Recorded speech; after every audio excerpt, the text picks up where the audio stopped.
Kami na lang duha sa akong bunso. Iniwan na kami guys ng aming mga ate dito sa bahay. Kami na lang dalawa.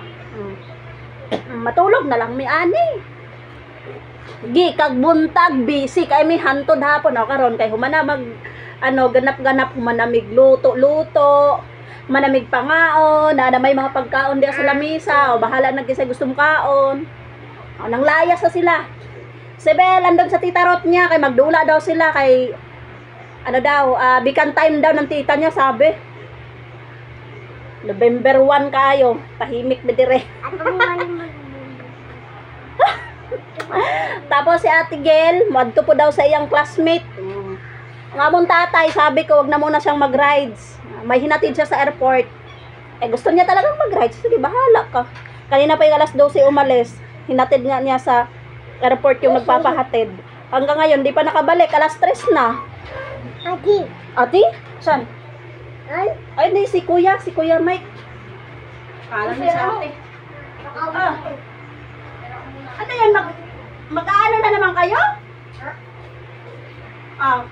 Kala ko mag-trick or treats na naman kayo. Tapos na eh. Ano, hindi ka nagdala lagayan? Dapat nagdala ka ng lagayan. Saan masabi? Mama mo? Nagluto rin si mama ng biko eh. Biko ang niluto? Sabi na daw, pagkadawa ko dito. Bigyan mo ako biko. Bigyan mo akong biko. Dala. Kaya nga, tapos na magluto. Hindi. Hindi pa? Hindi pa? Kaya lang, wala nang malagyan ng tiyan ko. Busog na kayo ko. Dapat nagdala kang lagayan kasi. Wala man tayong tupperware dito. Ay, yung bauna na lang ni ate. Tapos, ano na lang. Oo. Wala nang plastic labo eh.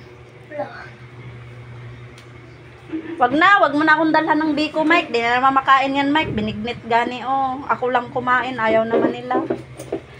So, andito si Mike, guys. Kukuha siya ng turon obi cheese.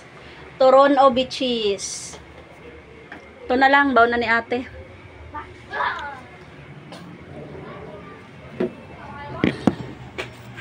Uy! Sino yan? Ano, Mike? Yung binignit. Gusto mo? May ganito kayo doon? Ito? Bilo-bilo? Wala. Ito? Ano yan? Bilo-bilo. Hindi ko alam. Hindi alam. Si Tito Umar na, hindi pa umuwi eh.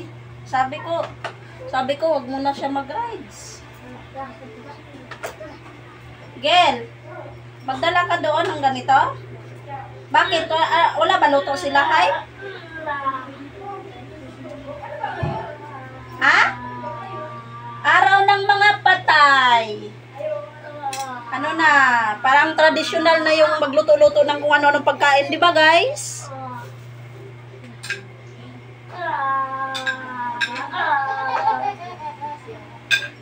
Pwede na to, Mike.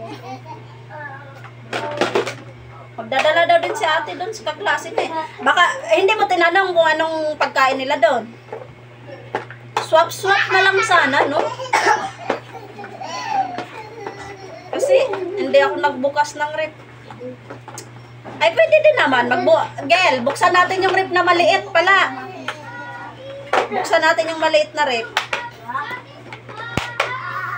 Mike, sige Mike, hatiran mo akong biko, Mike. Buksan ko na lang yung maliit na rep.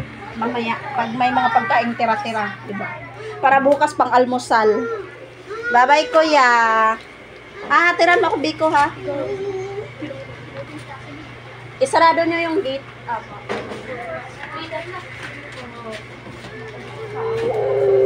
Bye-bye, kuya.